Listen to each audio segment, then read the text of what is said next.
Um, Good afternoon, everyone. My name is Karthik Bappanad. I am the center head of CySecK. Welcome to today's webinar that we are doing in partnership with Cyfence.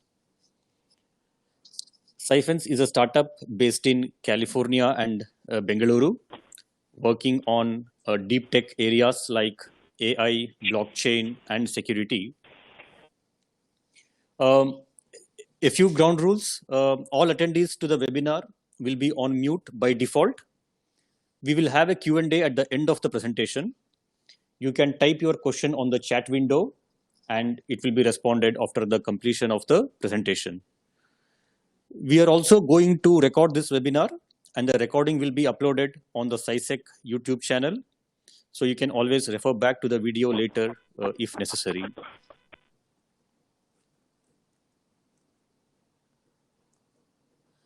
This webinar is part of a weekly series titled Samgacchadhwam, May We All Progress Together. The objective is to cover different topics of security over the course of this series. We want to provide a conceptual overview in these webinars to the various aspects of security and hope this will kindle your interest to explore further. This is the 10th webinar in this series. The topic of today's webinar is blockchain and the Vedas Connection. We have another interesting webinar next week, security and privacy in cyber physical systems. This will be by Professor Vaibhav Kateva from Indian Institute of Science. We will open the registration for next week's webinar shortly. We have more webinars lined up over the next few weeks, and I hope you will find this series of webinars useful.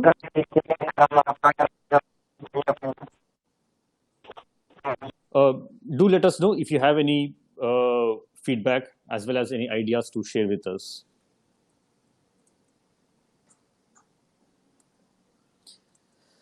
Let me now talk about the assessment. As usual, we have an assessment made available at the end of the webinar. Those who successfully complete the assessment will be provided a certificate. The assessment will be kept open for 60 minutes after the completion of the webinar. The questions are from the topic covered during the webinar, so you should not have too much difficulty in cracking this assessment. Those who get 8 or more correct out of 15 questions will be provided the certificate. At the end of the assessment, you will be asked to provide feedback on the webinar as well. Please provide your genuine feedback and rest assured the feedback will not have a bearing on the assessment. One limitation though is that you need to have a Gmail ID to take this assessment. The certificate will be emailed to the Gmail ID you would have used to log into the assessment in the next few days. Please make sure you provide your details accurately when taking the assessment because the certificate will be generated based on the details provided by you. The link for the assessment will be shared at the end of the webinar.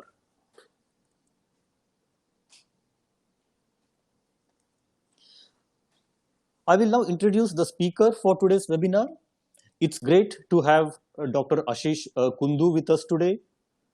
Dr. Kundu is a distinguished scientist, a leader in the area of security, privacy, compliance, and AI ethics, and also a distinguished speaker. He has led security and compliance of self-driving cars, teleoperated driving, UAVs, as well as cloud-based healthcare and cloud-based AI-driven education platforms.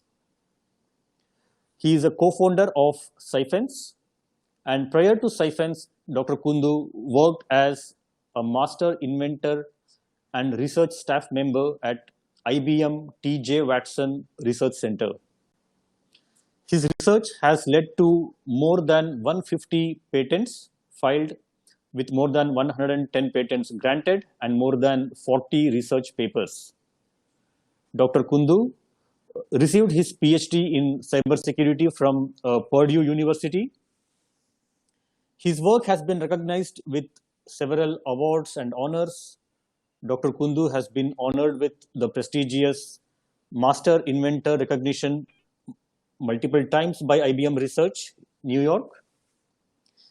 He has been privileged to be recognized as an ACM distinguished member, and in the past he has been named as an ACM distinguished speaker. Dr. Kundu's doctoral research at Purdue University received the prestigious Series Diamond Award for outstanding contributions to cybersecurity. I will now hand over to Dr. Kundu to take you through the next part of the webinar. Over to you.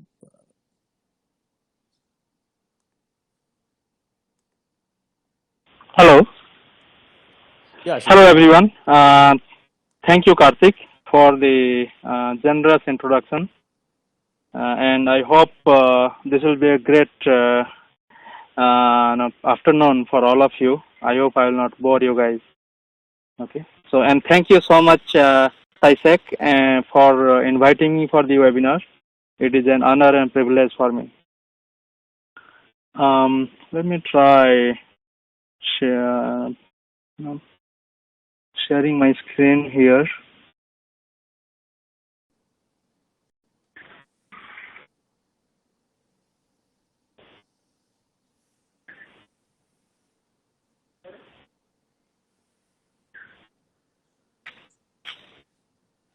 Okay. All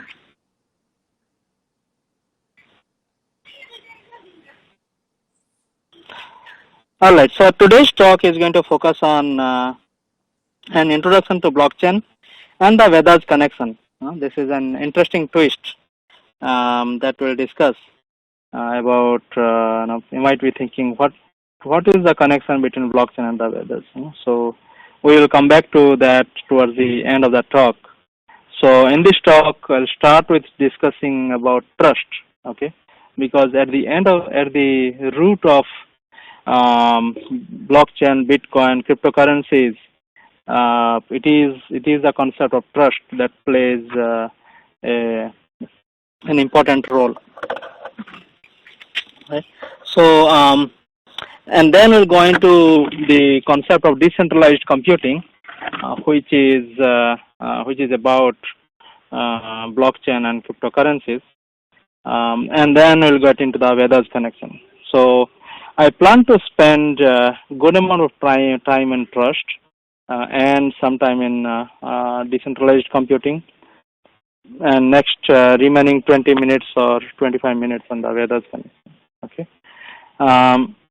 This talk is not going to be a kind of a program. How do you program, or how do you write code or smart contracts on blockchain? I'm going to I'll discuss the elements of blockchain, and if there are questions, I'll definitely answer that later. But I'll try to combine the different topics here and give you an overview in a manner that everyone can understand. Okay. I'm sure, and in the audience there are many experts on blockchain. So please feel free to interrupt any time that you like. Okay, any of you. Thank you. All right. So the notion of trust, right, is about in cybersecurity is extremely important that we define trust carefully. When we talk of securing a system, right, we need to understand what do we want to secure against, or what kind of vulnerabilities or attacks we want to secure against.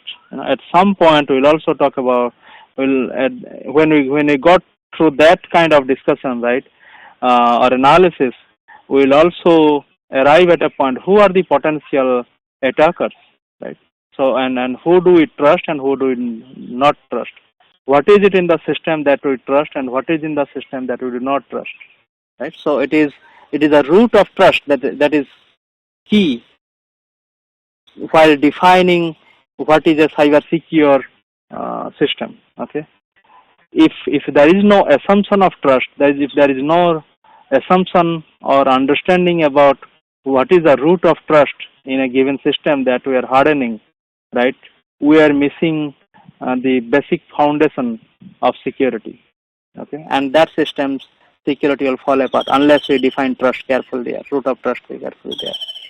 Okay, so that is exactly why in 1983 in his Turing Award lecture, Ken Thompson talked about a topic called trusting trust. Okay, and the paper is available online. You can just Google it, trusting trust, and it is widely read by computer scientists. If you haven't read that, please take some time, read it. It's excellently written, and Ken of course is a great orator.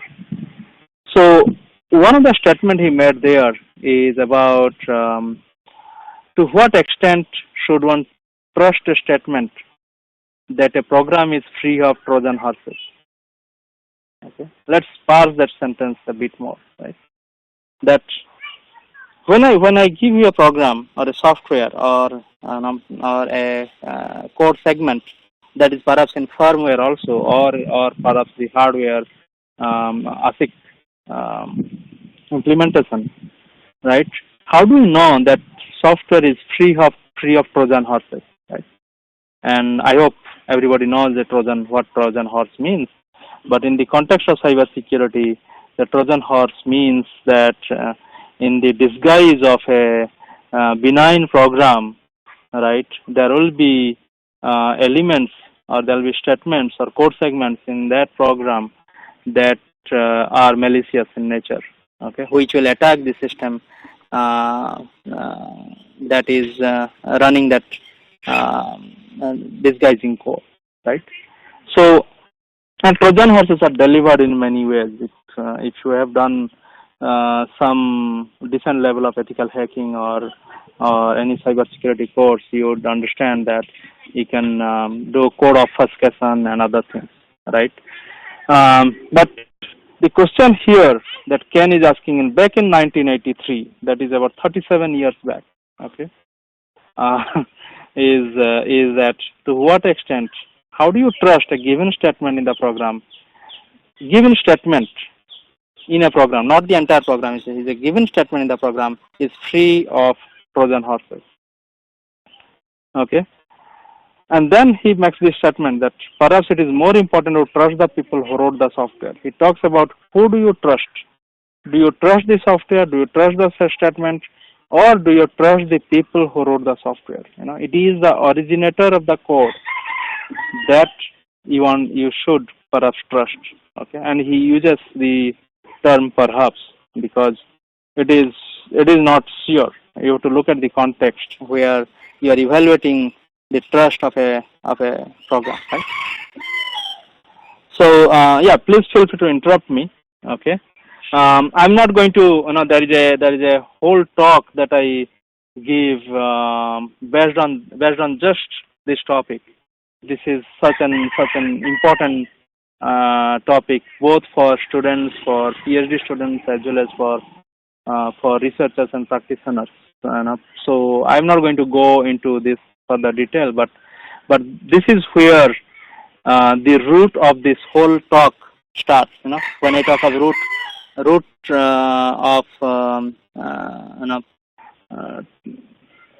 root of the trust, right? It is root of the talk. This slide. So we should essentially trust the people. When we talk about people, we talk about identities, right? And we'll come back to that. So then when we talk about trusting trust, then the question comes, what is trust, right? So trust essentially is about, let's talk about Alice and Bob, the two characters that have been the alphabetical grandparents or children or characters of cryptography and security, right? The question is, does Alice trust Bob? Or does Bob trust Alice? Or do they trust each other, right? So in the first two bullet points, we are talking about one directional trust, right? Is Bob trustworthy to Alice? Okay, or is Alice trustworthy to Bob? Right? But in the last bullet point, we are talking about mutual trust. Okay, so if you have worked on zero trust networks, or if you have worked on mutual authentication protocols, etc., you would understand the differences between these points. So essentially, if Alice and Bob would like to carry out some transaction, then they have to have some notion of trust, right? Um, so and trust here depends on the identity of the parties, right? Remember, we started off in the first slide by the quote by Ken Thompson, right? About it should, for us it is more important to trust the people who wrote the software. This is where identity comes in. So trust depends on identity of the parties, or the party who is generating the code, or who is carrying out some transactions, or who are carrying out some transactions among themselves. Right? So trust depends on the following two necessary but not sufficient conditions. Right? These are two necessary conditions. One is identity, the other one is context of transactions. Right? Context of transactions means that what is Alice going to do with Bob if Alice trusts Bob, right? Suppose Alice trusts Bob, then what is Alice going to do, or what kind of action Alice is going to carry out with respect to Bob, right? Or suppose Alice doesn't trust Bob, then what actions Alice will carry out or will not carry out, right? And those actions are the concept of transactions, okay? And you can look at databases. Transactions are everywhere, right? You look at even anything today, even financial world, there are transactions. Most of the business computing domains have a notion of the context of transactions. Okay, so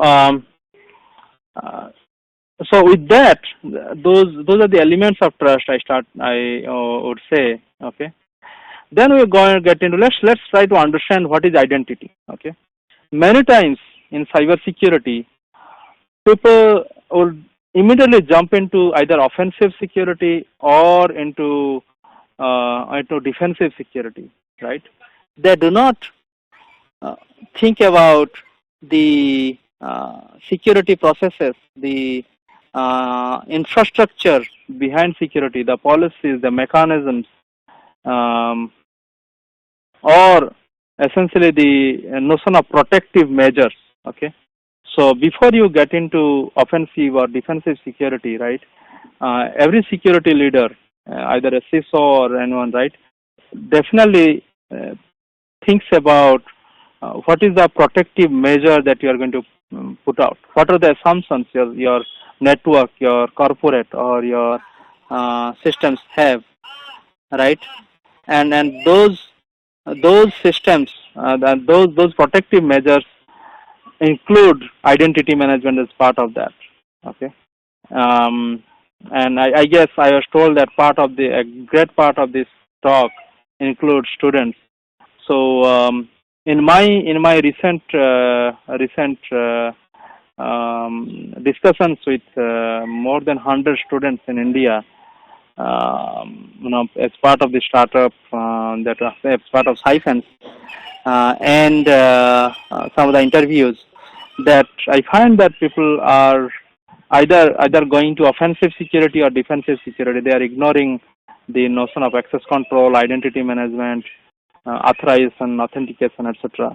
To a great extent, and that is not going to make them grow as great cybersecurity leaders in future. We need to look at all those aspects carefully. So that is why I thought I'll spend little more time on identity. So you might be thinking we're talking about blockchain, and so why are we talking about all these things? So yeah, please bear with me. We'll come to that. Right. So there are two types of identities, right? One identity is called absolute identity, right? And that is very well defined. And in this world of computing, the place is not there. It is more of a brief digress into philosophy I'm making here for the sake of completeness, right? So there is this notion of aham brahmasmi, right? I am the absolute. So, and that is a philosophical dialogue, and we can think that is non-transactional in nature. If you are if someone is absolute, if the identity is absolute, then you are not going to do any transactions with someone. As soon as you start talking about carrying out transactions with another person or another entity that exists in this universe, you are talking about some form of actions or transactions, right? And that leads to the identity being relative, but not in the absolute identity. So we'll stop here for the sake of completeness, and then we'll go into the discussion of relative identity. Right? So in this context, we have been talking about Alice and Bob, right? So Alice wrote some software for Bob, for example, right? So I haven't shown the software here, right? Or Alice wants to send some money to Bob, right? Even that money or software has some identity, okay? But for the sake of clarity, I just kept it to two entities, Alice and Bob, and the identity of Alice with respect to that transaction is a relative identity, okay, for Bob. So and that this is extremely important when we develop identity management systems, okay, and we understand how identity fraud and identity theft is carried out, because then only we'll be able to build machine learning systems and identify what kind of transactions are to be classified as fraudulent transactions. You know? So that is the value of a relative identity there, right? Now, given this background, we can say that trust is relative because identity is relative, right? And context of transactions is also relative, right? So identity is relative means Alice is a friend, family, colleague of Bob, okay? Just to give an example there. And context of transactions is also relative because with respect to the transaction and with respect to the parties that is carried out. So trust is relative, you know. So you can think of this as a corollary, with starting from trusting trust. We have till now our last 10-20 minutes we have arrived at the corollary that trust is relative, okay, and that is based on the axiom that for any transactions, identity is relative. Okay. So, given that trust is relative, right? We will get into the discussion of computing. Okay, because we are going to talk about trust in the sense of computing, not in the sense of society or socio-political, geographical sense. No, that would be relevant to some extent when you talk of cyber security and cyber economic security or cyber geographic security, right? But in this context, we are going to focus on computing security because we are going to guide this discussion into blockchain and why blockchain evolved the way it is today. So there is a notion of centralized computing. I'm going to take a pause from trust and dive directly into the types of computing, right? There is a notion of centralized computing where the left one is a client and the right one is a service that is either in a cloud or on-premise cloud or off public cloud or hybrid cloud, or maybe in a server running in your home or in your office or in the enterprise, right? So what is centralized here? The service, the right hand box, that service is centralized. I'll come back to that, why we mean it to be centralized, right? This is a two-tier architecture because there are two tiers here, client and the service. Then there is another type of centralized computing is when there are three tiers, okay? And you can develop that and into a generalized framework called multi-tier architecture. Okay.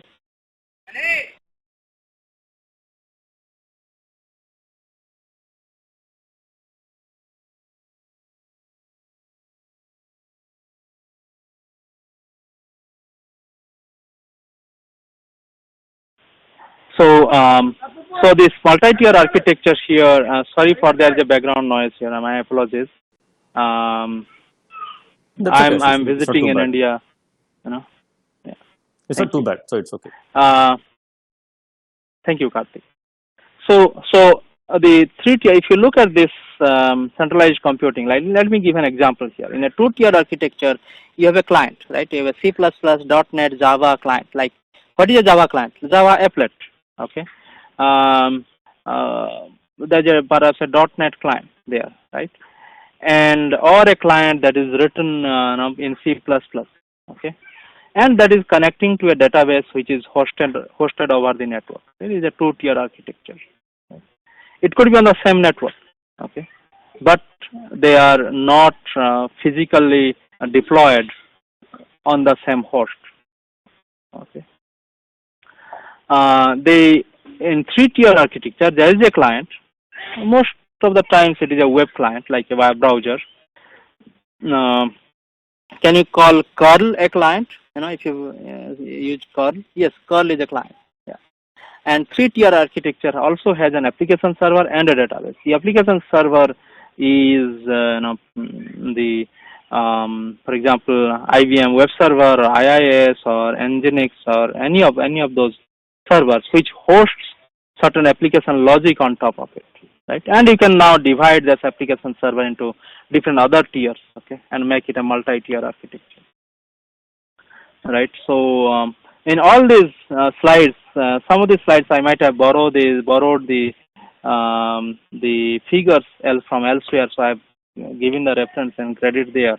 So I'd like to thank the authors there.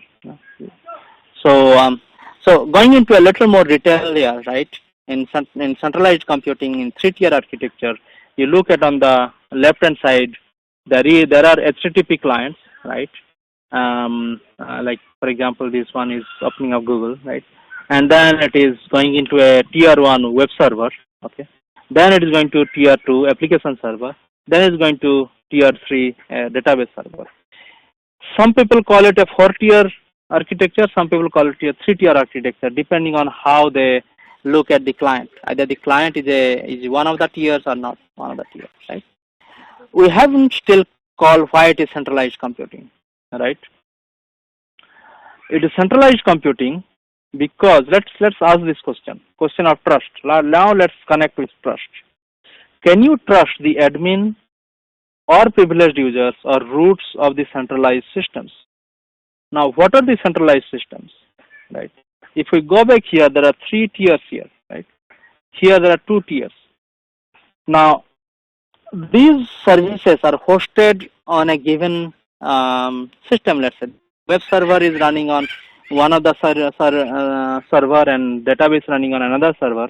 Most of the times there is one IT admin, okay, who has root access to the same those systems. Or when there are well-developed security architecture, they define separation of duties, okay, and they say, okay, there are 2 different individuals who would have separate privileges. So therefore, one individual would have privileged access to the application server, and one will have privileged access to the database, right? But those 2 individuals are employed by a single enterprise most of the times, and therefore it is again a central authority, that enterprise, which has control over that over those systems, right? So that is exactly why I am calling them as centralized services or centralized computing, right? Because the authority over those services, those databases, their availability, that network connection, their security lies with a centralized or with one institute, one organization, okay, irrespective of the number of individuals participating on separation of duties, right? Therefore, it's called centralized services, and that is there everywhere. In fact, we are using Zoho now, right? And therefore, and Zoho is hosting this video conferencing service on their premises, right, or on their cloud somewhere. But they own the privileged access or admin access to those services, and therefore it is a centralized service, right? The question is, would you trust Zoho, or would you trust, let's say, Facebook, right? The question of fake news over last few years have actually taken the world with kind of on fire, right? How do you generate fake news? Is it a centralized authority generating it, or is it other parties generating it? Who has control over them? So the question again comes back to, do you trust the service owner or the centralized service who is hosting those fake news? To give an example there, right? So trust is extremely important here. Now, you look at trust in centralized computing. Again, now, to give an example, the admin modifies the application code, right? So the admin might modify the application code and saying that the application code generates content for a news website. Okay, so that a news website which generates content for that enterprise, right? Now the admin has modified the application code in a way that it is going to generate fake statements, okay, about the news. Suppose the news is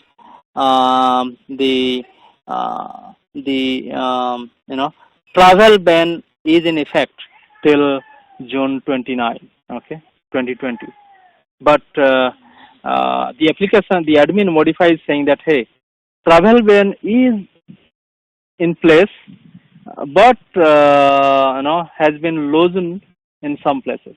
Okay, so that's kind of a fake news in a way, right? Or you can add other more concrete news items as fake news, right? So admin modifies that. There is no way somebody to control, because it is admin who is taking care of, unless there are legal measures, unless there are institutional measures, right?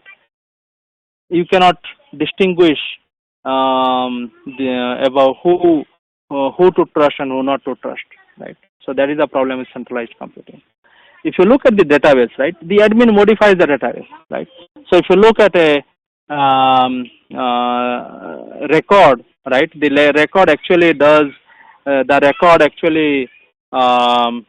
talks about some malicious activities of certain individuals, and the admin with some bribery or lobbying or something comes back and changes the database, dropping those names, okay, then what happens?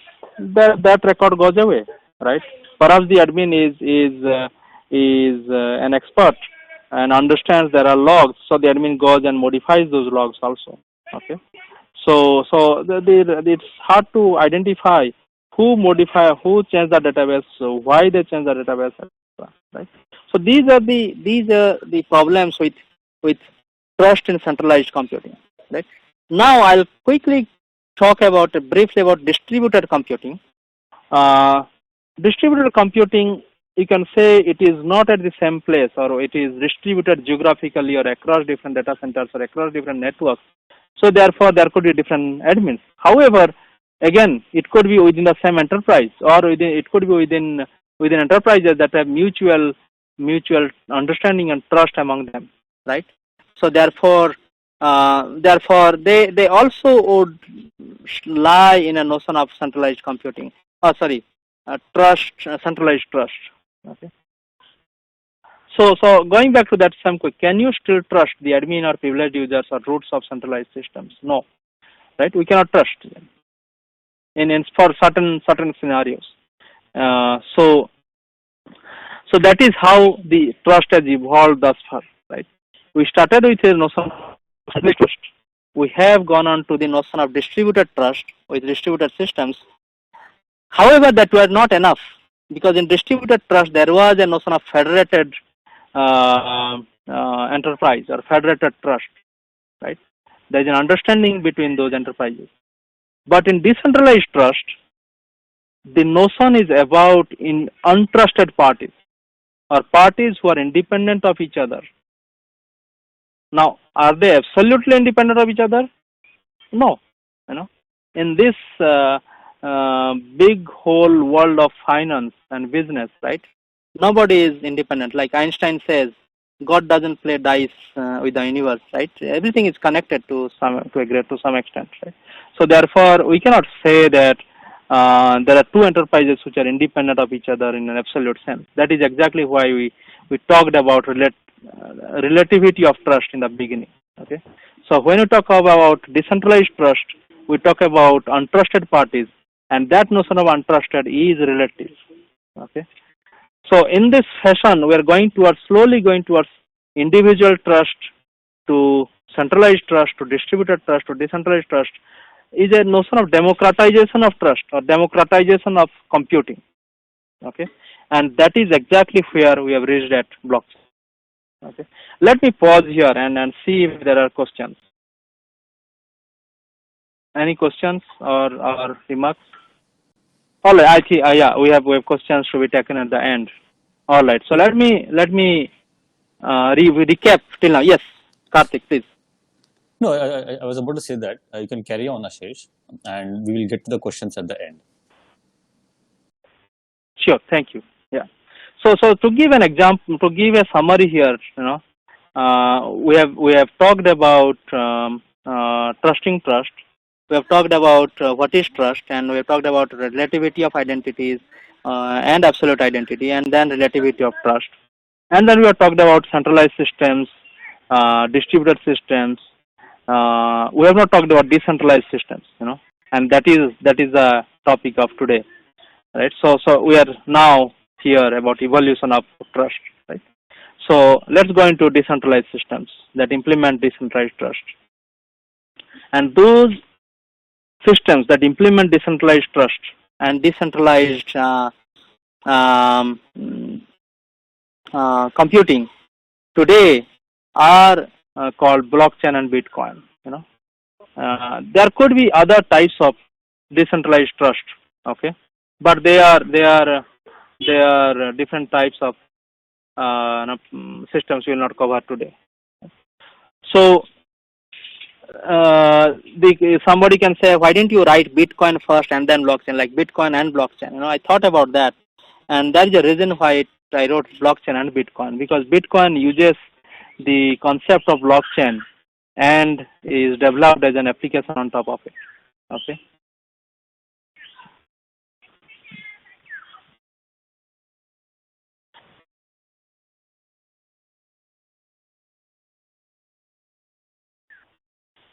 Okay, so the blockchain. Now let's look at a blockchain. Let's directly dive into the ocean of blockchain and see what it means. Right. A blockchain has several aspects to it. Right. It is essentially a network of untrusted peers. Okay, relatively untrusted peers. So we'll call them as untrusted peers. They have a ledger. Most often that is fully replicated ledger, okay, across all the parties, right?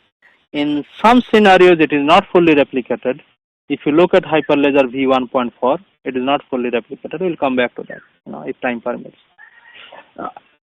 And the ledger is a chain. That's why there is an arrow among the blocks, right? And there's a smart contract. Okay, a smart contract implements the specific logic or specific tokenization logic that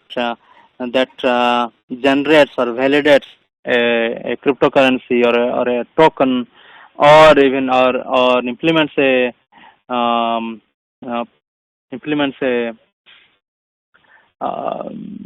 kind of a part of workflow, okay, or a policy, okay.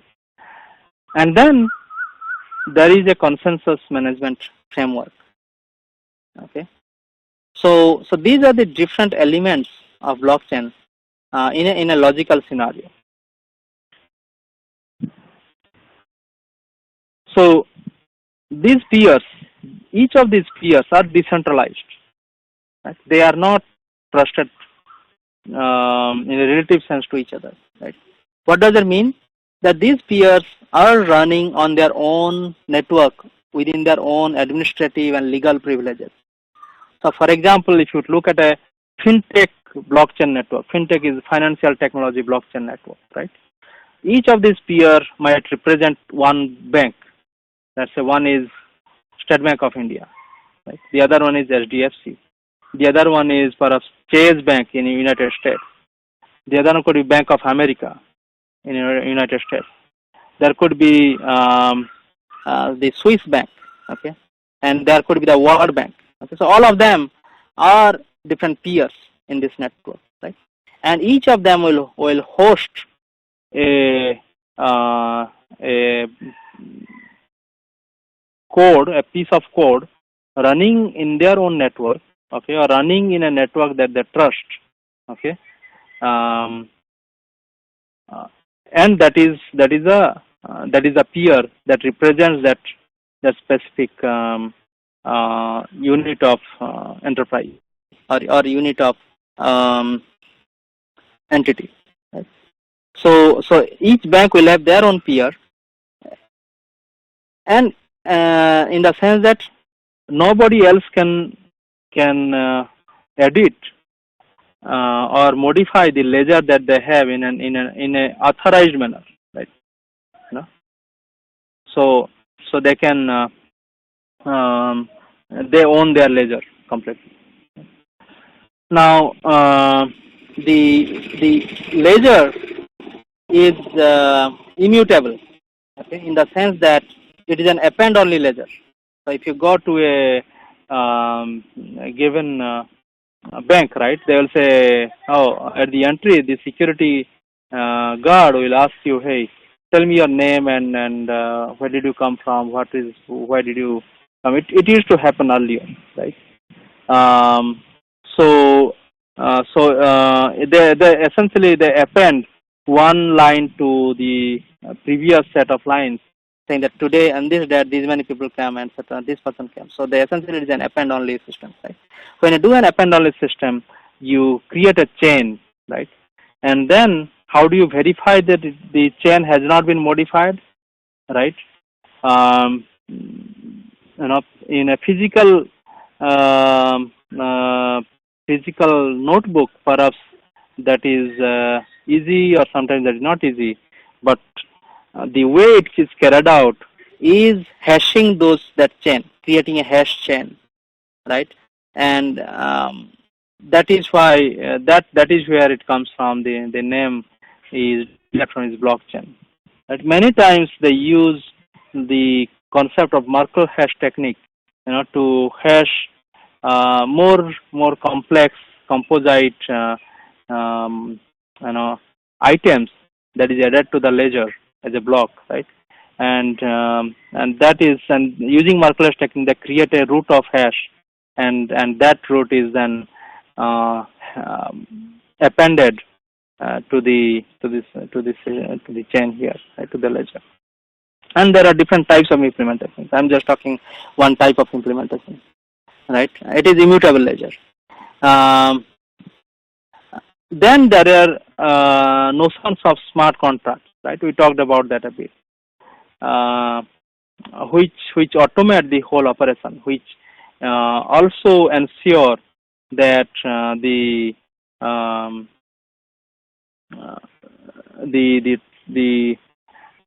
specific business logic or policies are enforced on that type of transaction, okay, for that peer.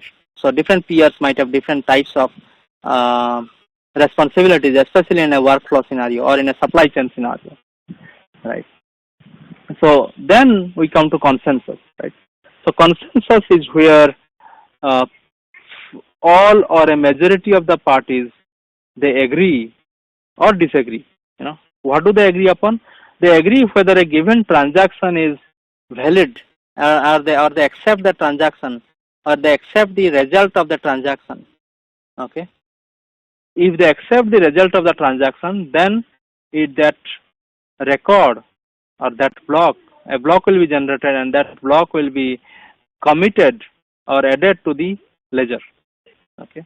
If there is no consensus, then that block is dropped, and that is implemented in various ways in different types of blockchains. So and then there are different consensus algorithms. For example, Bitcoin uses proof of work. Okay.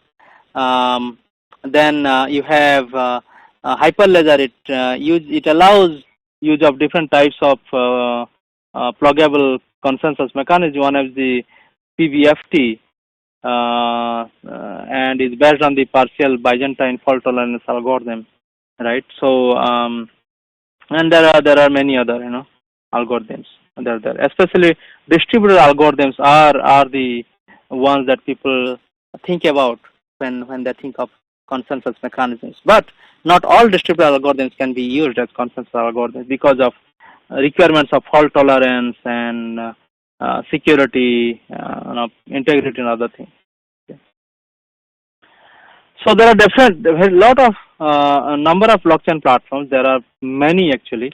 At some point, to give an example, there are 1,500 different cryptocurrencies 3 years back or so, right? So you can imagine how many blockchain platforms has been used to host them. Perhaps they have been used on the same blockchain platform, right?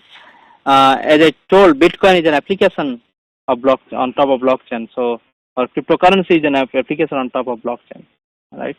One can develop the whole cryptocurrency platform as a monolithic platform where they develop their own blockchain and integrate the cryptocurrency protocols into it. Okay, but in a logical sense, they're different layers. Yeah.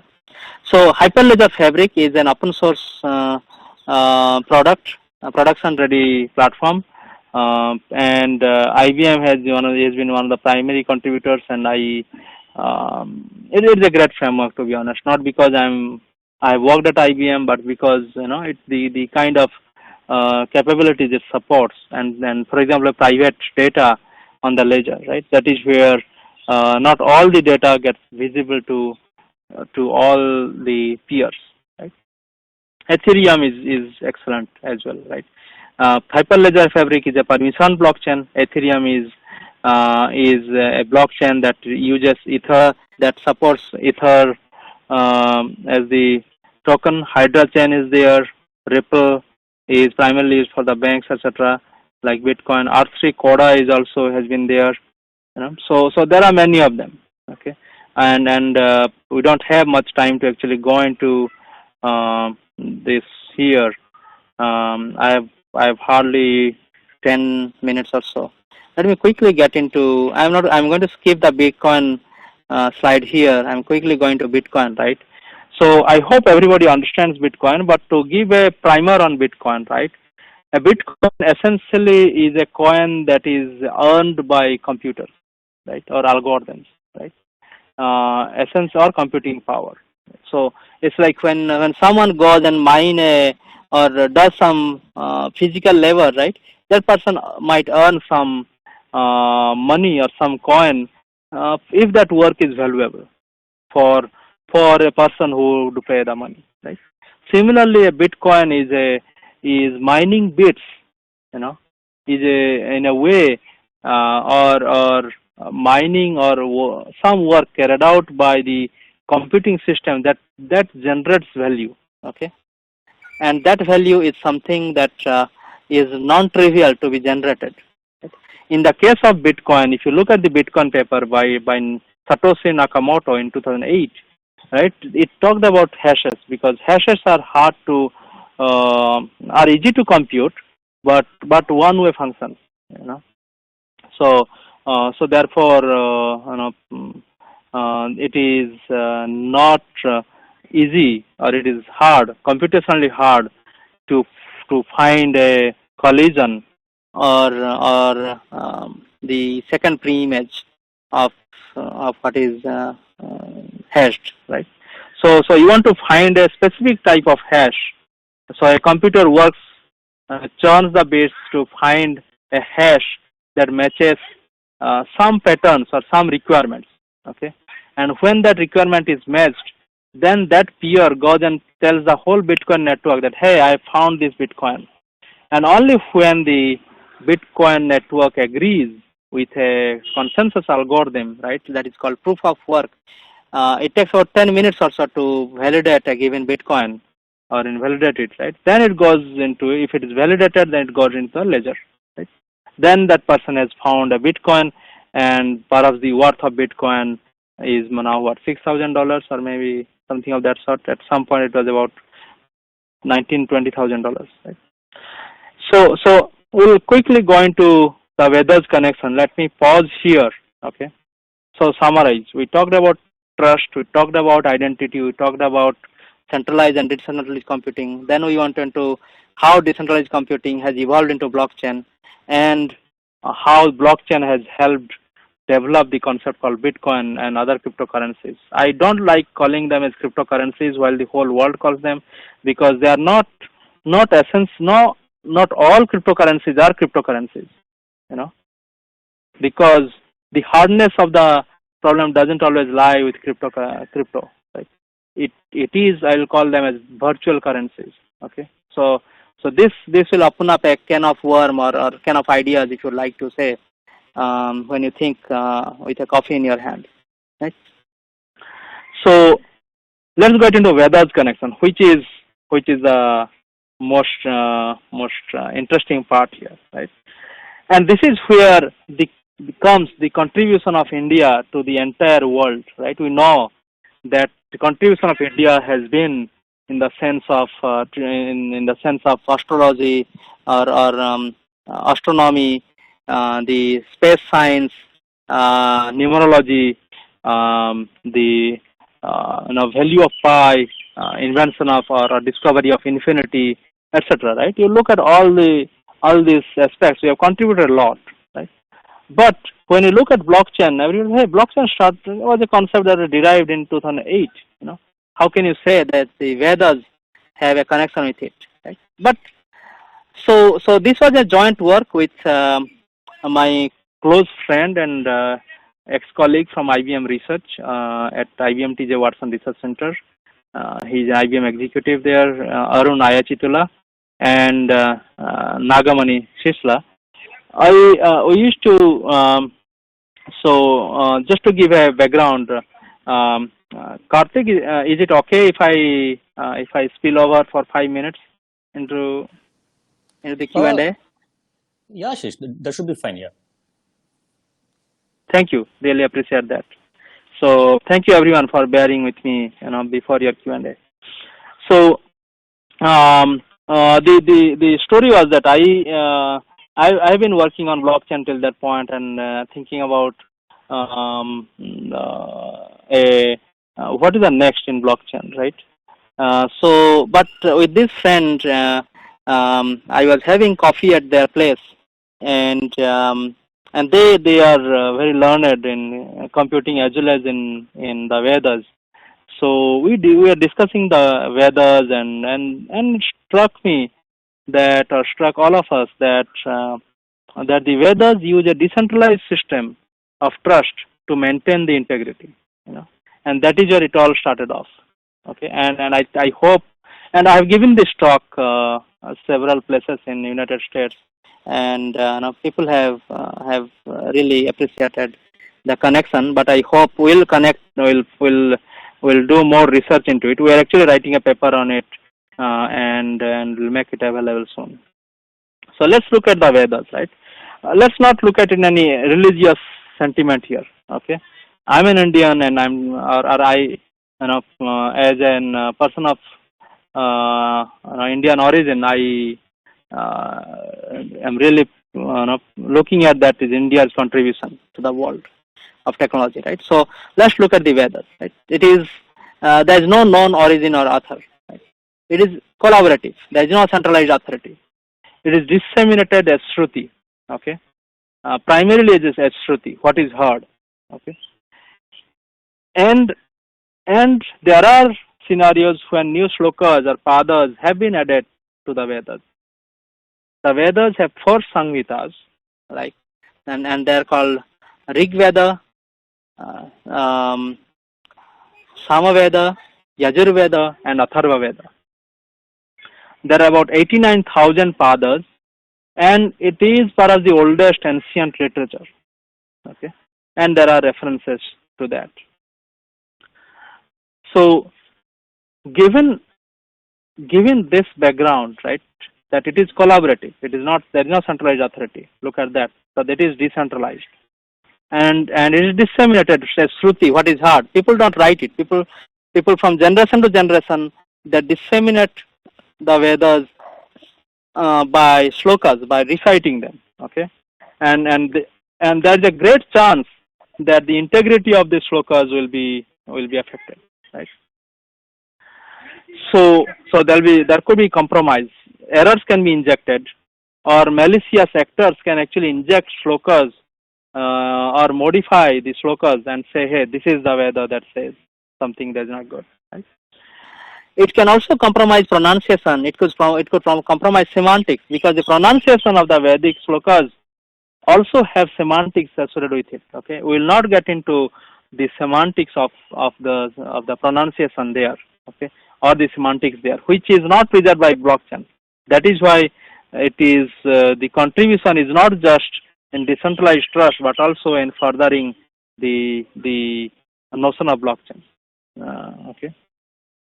So the goals of the Vedas are to preserve correctness and integrity in terms of syntax, semantics, and phonetics, and carry out collaborative updates given these integrity threats to the Vedas. Right? How do they do it? You know?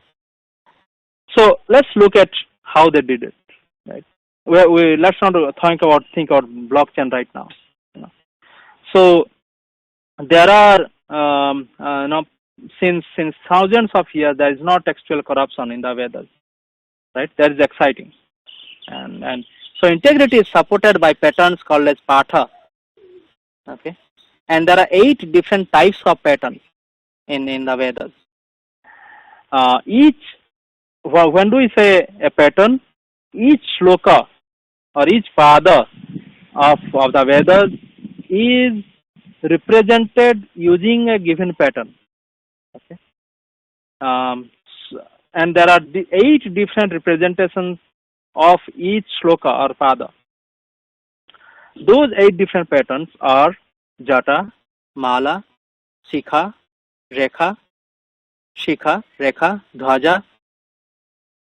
Let me repeat that again. I'm sorry. Jata, mala, shikha, rekha, dhwaja, danda, ratha, ghana. Okay. So these are the different 8 types of patterns that are there, and they have they have a group of the society, right? Essentially, in Hinduism, they are the Brahmins, or one sect of the Brahmins. And each of those patterns, perhaps I might be wrong, here that, but each of these pattern is preserved by one group of the society there. Okay, and if that group of the society is responsible for preserving the correctness of that pattern of the Vedas in that pattern. Okay, so there's a Ghana Pathi, right? And Ghana Pathas are the ones who will preserve the Vedas in Ghana Patha, right? What that means, that they will recite the Vedas where the shlokas are represented or recited in the Ghana Patha pattern. So if you look at on the right side, I mentioned if the original order of words in a sentence or pada looks like this, or sentence is 1, 2, 3, 4, 5, 6, 7, 8, 9. In Rekha recital, okay, it will be 1, 2, 2, 1, 1, 2. Okay, then 2, 3, 4, 4, 3, 2, 2, 3. You can think, oh wow, one sentence is giving rise to this much of additional lines or additional overhead, right? Yes, there is overhead. Even blockchain leads to a good amount of overhead, both in computing and in preservation of the hashes, right? So, but here the patterns are mathematical in nature, and they preserve, and that is how they represented. The lower one talks about the Ghana recital. the Ghanapada, right? Now, if you look at the Rekha recital, right? If suppose one adds at the end appends 10, after 9 it appends 10, right? Suppose 10 is added, right? Then the whole Rekha recital have to be modified in many places, right? The Rekha recital have to be modified at the bottom, then the next one, then the next one. It will continue for 1, 2, 3, 4, 5. Essentially, half, 50% of the pattern, the patha, have to be modified, okay, to add one erroneous item, right? But if it is an original word, then it is only one change you need to make. Right? So if you look at the amount of effort required by an attacker, it's really high. So even if that person adds 10, but there are other people who understand the pattern will say, no, there is a problem here. 10 should not be here, right? And because, for example, it will become 5, 6, 7, 8, 9, then 10, right? 10 will be many here. Perhaps it will add another line, right? So it is easy to identify such a problem, right? Suppose such an error is propagated for one patha, right? There are 8 different pathas. So that 10 has to be added in, for that patha has to be added in all the patterns. Means you have to go and convince each group in there for that pattern, each group of the society for that pattern and add 10 there, It's essentially convincing all the peers in a decentralized network to validate a given Bitcoin when it is not a Bitcoin. Okay, it's like that. So that is how it goes, and this is where comes the periodic consensus. And the periodic consensus where people or the experts, Vedic experts, and those representatives of the groups, they communicate and find out if there are any compromises, if there are any changes, and they validate existing changes, existing state, and perhaps they permit new additions. But their permission of new additions occur like several hundred years or something. Okay, so that is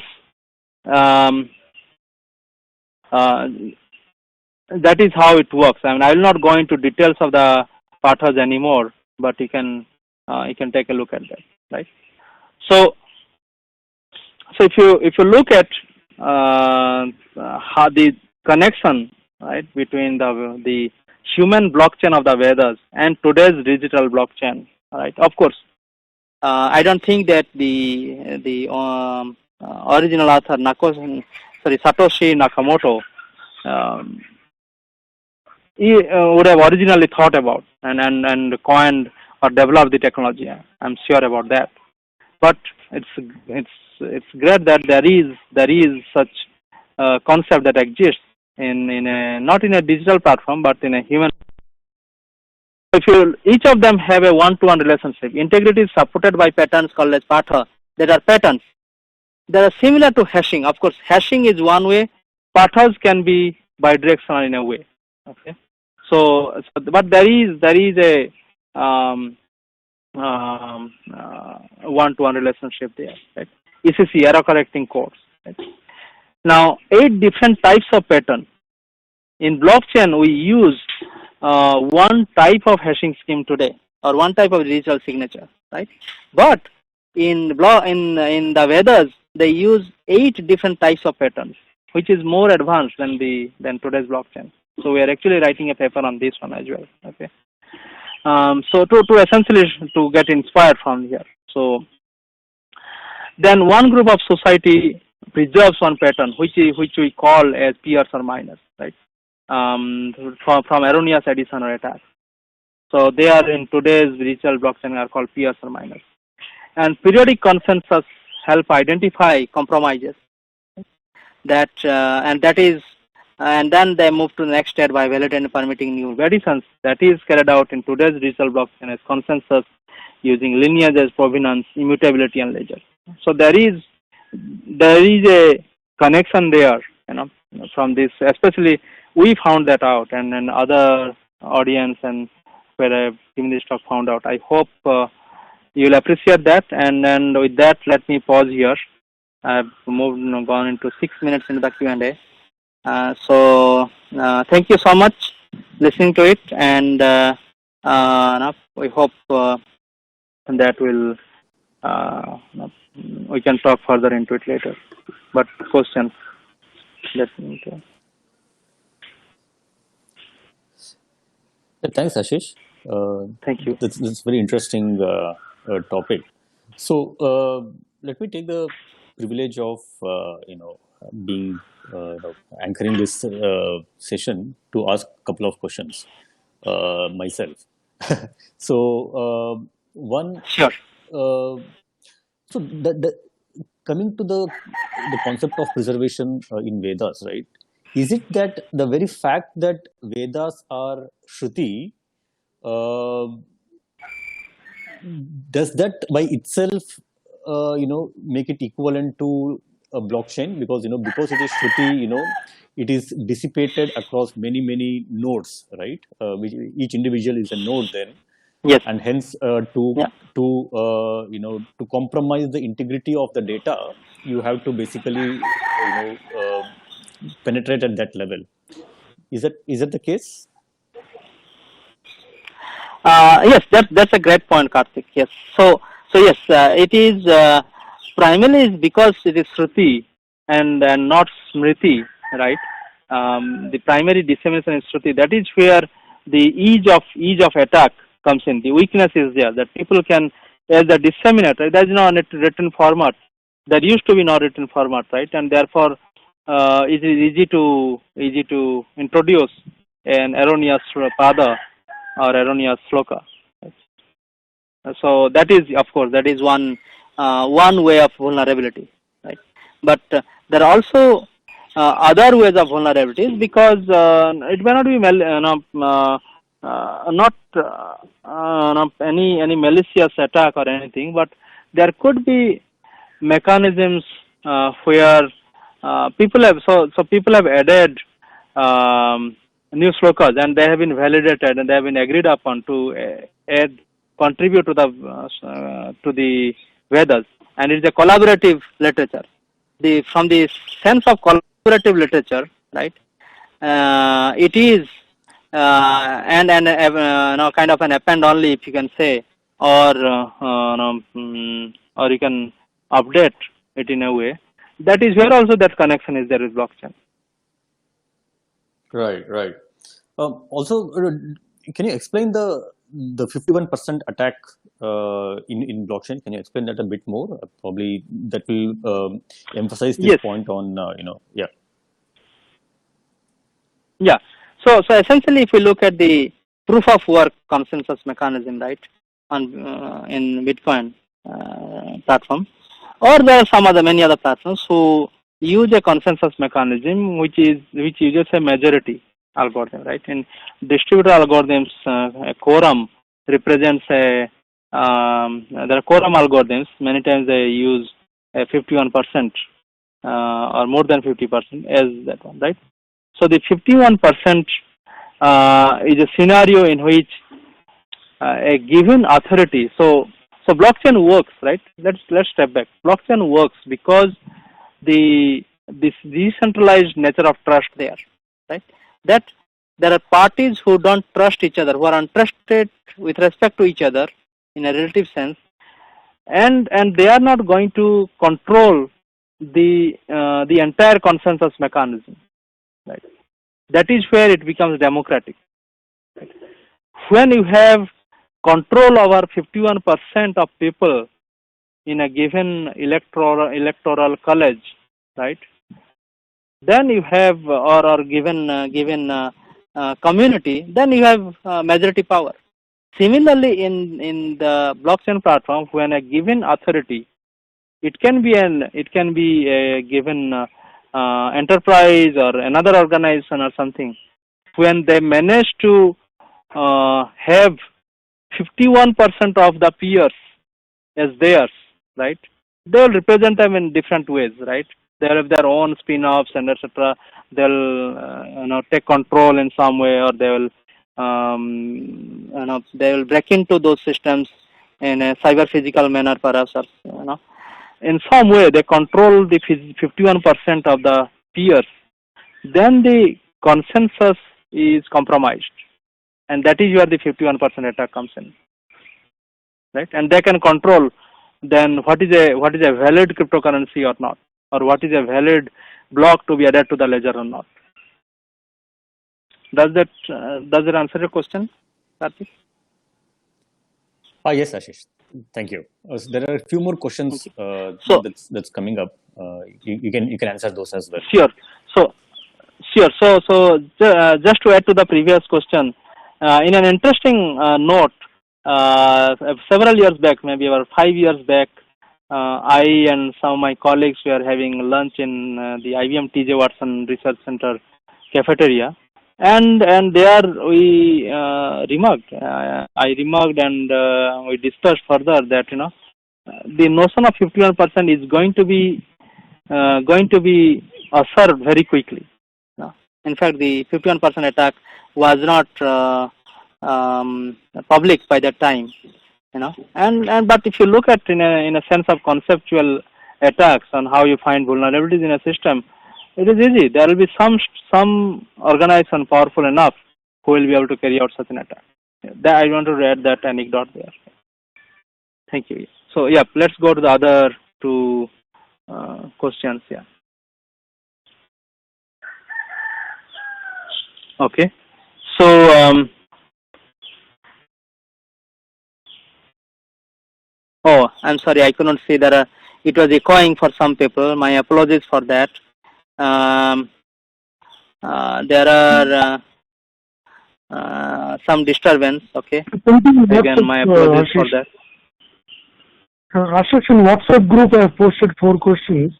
Copy pasted from Q&A. You can refer to that. Okay, sure. So let me look at that. So the Q1, does really Vedas and blockchain concepts are linked? Okay, that term really, I don't know who asked this question. This is an important, very important question. Does really Vedas and blockchain concepts are linked? When you say linked, means there is, in a practical sense, no, they are not linked, because blockchain is implemented in the digital platform, and does not borrow in technical terms anything from the Vedas. In that sense, they are not linked. But from a research perspective, right, from a way of concepts and understanding, the question is trying to say, hey, this was invented. Quantum computing has been invented. Are there people in previous generations, did they talk about quantum computing, right? Or are they talking about quantum computing only in last few years, right? If you look at Turing's work, he talked about quantum computing in some way. So essentially, we want to see whether other people have thought about the same idea or not, okay, in a different context, And if they have thought about it, then perhaps we can learn, When you are a true scientist or a true researcher, you have an inquisitive mind. You are a seeker, right? You want to identify, are there work where I can learn from, or is this work that I am doing or others are doing is truly original, right? In a sense, there is no truly original work. It's very difficult to have truly original work. Maybe that is exactly why there is no Einstein for last 100 years. Okay, so they are not, in some sense they are not linked, but we are trying to find is there a connection? We find there's a similarity, and that's why I'm saying a connection, okay, or similarity. I hope that answers the question. But yeah, if you have further questions on them, feel free to send it out. Okay. Then the next one is, kindly explain the Rekha recital example once again. Okay, let me go to the Rekha recital. Right. So the Rekha recital here is in the top right corner. Right. So let's look at that I am giving a talk at the webinar. Okay, I am giving a talk at the webinar today. So there are 9 words, and they are represented as 1, 2, 3, 4, 5, 6, 7, 8, 9. Right? Now the Rekha recital of the Vedas ask for representation of this. I am giving a talk at the webinar today to be represented using the following pattern, like 1, 2, 2, 1, 1, 2. So 1, 2 is I am, right? So I am. Then it will be am I. Okay, like there is 2, 1. Okay. Then 1, 2. I am I am. Okay. So if somebody tries to add a 2 prime there, right, it will be hard for that thing to be added, right? Then you have 2, 3, 4, 4, 3, 2, 2, 3. Right? So 2, 3, 4 is becomes am giving a, right? Then you take it forward. So I hope that answers. This is the way that goes. And I'm not a Vedic expert in any sense. Okay, nor I know. Perhaps I don't know basics of the literature, to be honest. Okay, I have tried to understand but haven't done that. But so therefore I'm not able to give you a real example from the Vedas. Perhaps I should have done that. Did some work, and with help from Arun and Mani, I would have taken care of that. But I'm just giving an example of an English sentence. So please bear with me on that there. Yeah. I hope I answered the question. So then the next one is about what is the relationship between Vedas and Bitcoin. Okay. So there is no, okay, I haven't found any relationship between Vedas and block and Bitcoin on other than the one that I talked about, the potential connection between the way Vedas are protected and the way blockchain protects the data about transactions. Okay, that is the only connection we have found, and perhaps there could be other connections who are Vedic experts or experts in cryptocurrencies. Okay, but there is the only connection I found. Right? So I'm not. There's nothing to be disappointed, nothing to be excited here. It's just that we try to find these connections. And now the last question is, the next question is why consensus is hard. Okay, that's an excellent question in terms of the. I mean, all of these have been great questions, But in terms of this consensus, why is it hard, right? So have you all now, whenever you go in a group to a restaurant, right, to decide upon the items you order among your friends, how hard is it? Unless you are a really disciplined bunch, maybe from the Navy, okay. But if you're just like any other normal friends, right, it is hard people to come together and agree upon, right? Now the question is, we're not talking about people here, we're talking about algorithms, okay? What is the difference between people and algorithms? Algorithms are computing entities, people are human entities, right? However, there is a common relationship there, non-determinism, okay? Algorithms have a factor of non-determinism to them, right? What are those non-determinism features? One is reliability, right? All these peers, you have, let's say, 1,000 peers who need to be in consensus for the block to be added, right? Out of them, 200 went off because of power failure, okay? Or because of there was a DDoS attack on a specific ISP router, and those 200 were hosted in that part of the world, right? So therefore, they cannot connect anyone anywhere, right? And that is where the whole notion of the Byzantine protocol comes in. Right? So it is the failure of the peers that plays a role. It is perhaps the failure of the network. It is perhaps any failure there. Right?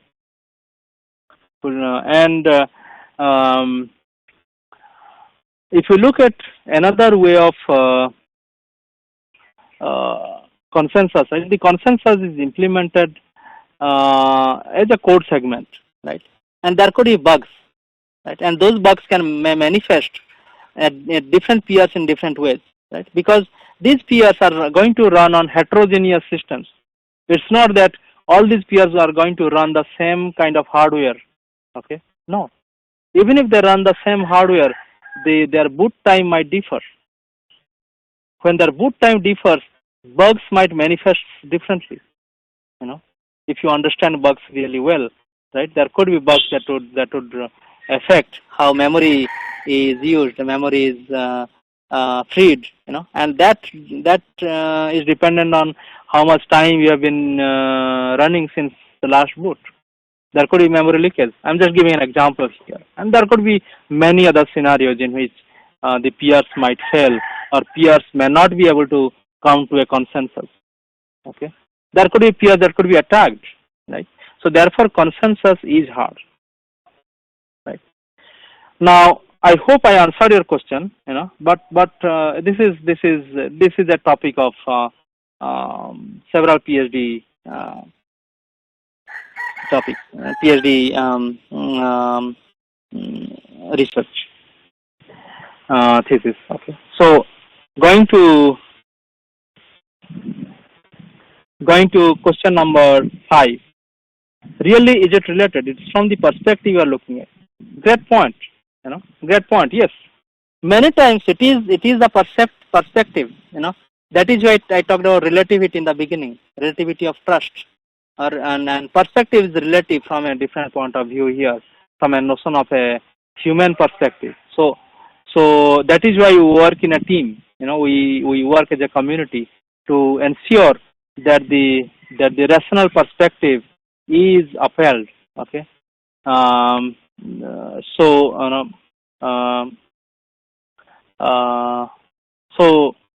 to give an example here, right? When Einstein wrote his paper on relativity, that paper was rejected. Right? Perhaps his perspective was not accepted that time by those reviewers. Right? But then that work led to the Nobel Prize. That work led to revolutionizing physics and the world. Right? So in fact, it is in scientific research, in any research, it is the perspective that helps take the barrier of knowledge forward. You know? So some of the perspectives may be rational, some may be irrational. Perhaps my perspective here could be illogical. You know, I might be wrong. That's fine. But as a researcher, you know, I think that connection exists, and it is important for me to bring it to the public so that they can decide for themselves whether the connection exists or not. It is not me to decide. My job is to do research and publish and bring it to the the eyes of the people. Right. So yes, it is the perspective from I am looking at it, and I might be wrong, you know? but I believe that there is a connection there, given these logical semantics. And I'm sure there are other literature in the world, okay, collaborative literature in the world, in other religions or other, again, I'm not talking religions, other sectors, sects or countries. If we go and try to understand them, there could be a lot of valuable scientific connections to different technologies we have built today. Right? So it is not only this literature, you know, it could be literature of any other sect there. Okay, so and we should appreciate all these literature from different sects and try to appreciate them in different ways. Now going to number 6, which platform is used for securing impenetrable for foreign attacks, or how foreign attacks are prevented in blockchain? There is no impenetrable security. Let me put it point blank. There is no bulletproof security, okay, or foolproof security. Security is relative, okay. It depends on who you are. As I said in the beginning, it depends on who you are protecting from, and it depends on who you trust and who you do not trust. Means which piece of software code you trust and which piece of software code you do not trust. Right? You are using your iPhone or using your phone, to connect to your bank, right? Do you trust for the transaction? Perhaps you trust it, right? So there is some notion of trust there.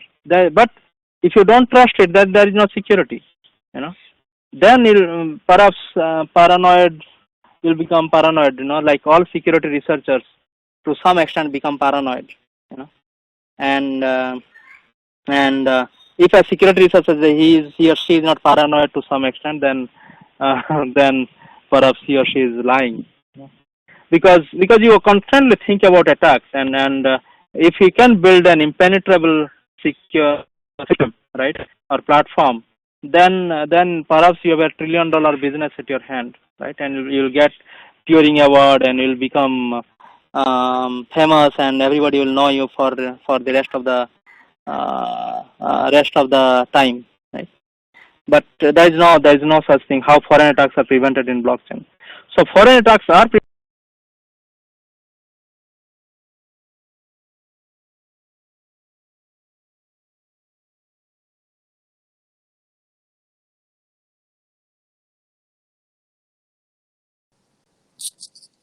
Ashish, I think we have lost your audio.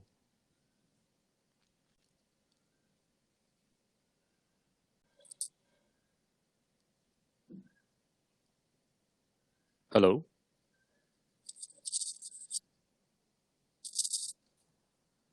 Yes, Karthik, I think you lost him. Ashish. Just let him know on WhatsApp as well. 1 minute, I'll post him on WhatsApp.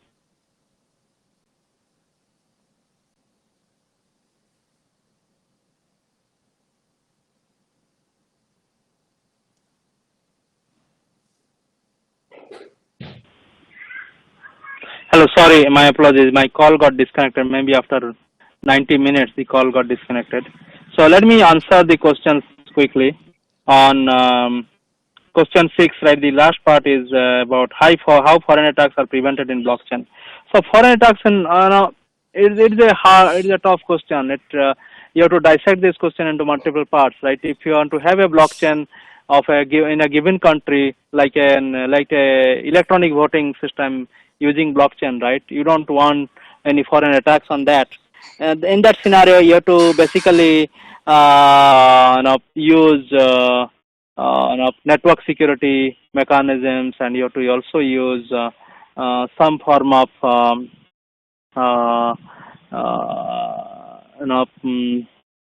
firewalling, okay, to carry out that. But in the current scenario where everything is connected, it's very hard, and there are scenarios it's impossible to prevent foreign attacks, okay. But if you go to question 7, now let's go to question 7. If you know Vedas and Pathas, then it is easy to understand and relate. That's a no. Thank you for that point. Whoever sent that. If you know the Vedas and the Pathas, then it is easy to understand and relate. Exactly. So if you look at patterns, forget about the Vedas. Look at that as a literature. Look at that as a way of coding theory. If you understand coding theory, then you encode certain terms in patterns and then represent them, and their error correcting codes are used for that purpose. So then it becomes related. But anyway, now go to question 8. Thank you, whoever sent the question 7. Question 8. the connections and concept can be correlated, but how can we benefit from? That's another great point. And of course, the how can we benefit from it, right? So we can benefit in a couple of ways. If we look at and there could be many other ways, That is exactly why we want to bring it to the public, and they can determine how they can benefit from it, right?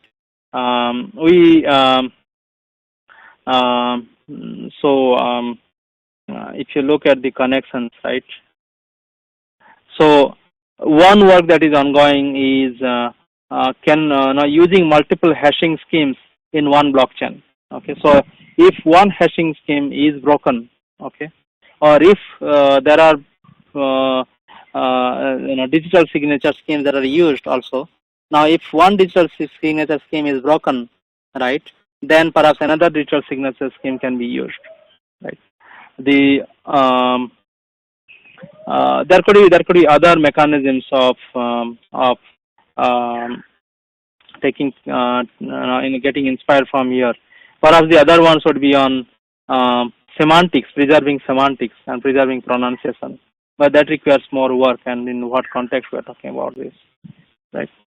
So, but this is again a great point, right? So yeah, I really loved the questions here. They are very insightful and makes me happy that people are listening to my talk, and I didn't bore everyone. Ashish, there are a few So thank you. couple of more questions that have come up just now. If you can Sure. scroll down to the bottom of the Q&A window, see if you have a Sure. couple of more minutes and you can respond to that as well. Yeah, sure, yeah. Thank you. So, couple of questions are there from Dr. Kavita S. Thank you. What are the databases used for blockchain technology? Now, any specific hashing technique used for blockchain? Let me take them one by one. Now, so what are the databases used for blockchain technology? So there are several database technologies people have been using. One of them is CouchDB, that they use, and the requirements of such scenarios is it should be append only, and so the read append semantics could be very high. You don't want to have like traditional SQL queries, because then you will not optimize upon the specific type of transactions, etc. Right?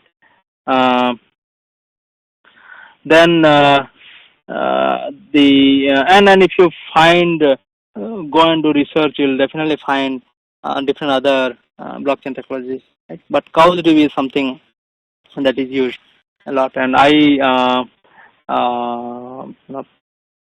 can send you more details later if needed. Given the time constraint, I'm not going to go into all the database technologies there. Now, any specific hashing technique used for blockchain? Yeah, so if you look at the hashing techniques used, right, as I mentioned, complex composite blocks use Merkle's technique. Okay. Then there are essentially the SHA-2 kind of hashing techniques are used. I don't think anyone uses MD5. Okay. Even SHA-1 can be used, but SHA-1 has been shown to be broken in several scenarios, even though they are not fully practical yet. So I think something that is better than SHA-1 should be used. Okay. Yes, hashing means SHA-256, kind of thing. That is one type of hashing. There could be other types of hashing, and there are hashing schemes that we have worked on earlier. So, but again, they are not standardized protocols. So mostly standardized protocols are used here. So, and because standardized protocols are, again, cryptography is something should not be developed in a non-standard manner, or should not be developed by non-experts. It is only when experts have developed them and perhaps the part of standard, then they are validated and hardened. So therefore, those are the hashing schemes that are standardized are used. Okay. All right. Now the question is, can someone use a different hashing technique that they have developed? Yes, they can. But if they want to have their own system only to their own pocket, perhaps yes. But if the hashing technique is not hardened, then it will be broken easily. Okay, and the integrity of the blockchain is gone, is not protected. All right. Any other questions? But with that, I think thank you for all your time, and let's if you guys can come up with other literature or other work, ancient work that has connections to blockchain or bitcoins or anything, yeah, feel free to drop me a note. My I can be reached at Cyfence. You can. Cyfence is our startup, and we want to develop few security techniques there, especially for India and the world. But you can also reach me out at akundu@sem.org. Okay. So thank you so much, everyone, and thanks a lot to Karthik and Abbas and Rajiv for kindly inviting me and organizing this talk and giving me this privilege. So I feel honored and privileged. Yeah, Thank you.